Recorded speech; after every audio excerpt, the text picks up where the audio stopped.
You might remember this past Friday, Wright Elementary School in Shelby County had to shut down because of a bat infestation. Not good. Early fall trends to be a peak period for bats in the U.S. WKYT's meteorologist Alexa Minton talked with an expert at EKU about what folks can expect here in the Bluegrass. Wright Elementary School students have relocated for the week thanks to a bat infestation in their school.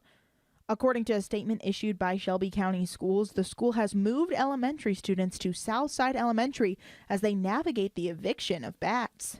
As we head deeper into fall, there is a chance that more Kentuckians could be seeing bats around, according to mammologist and EKU professor Dr. Luke Dodd.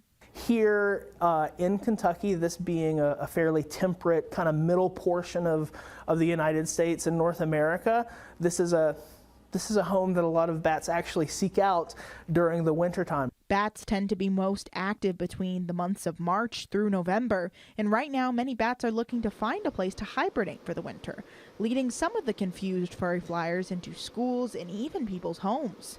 In the instances that we're kind of describing here, where somebody gets a bat in their bedroom or a bat like in the regular living quarters of their house, the bat doesn't want to be there. The bat probably accidentally got there. And while bats can carry diseases such as rabies, Dr. Dodd wants to encourage folks to gently guide the bats out of their homes to best protect themselves and the animals. The first thing that I would say is don't get close to the bat. The second thing is I would open up your windows and I would make sure the screens are out.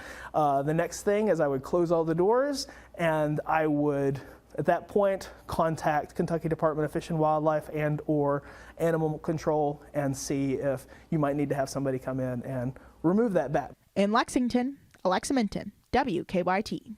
Well, if you didn't know, there are more than 16 different species of bats in the state, according to Kentucky Fish and Wildlife, 4 which are officially endangered species.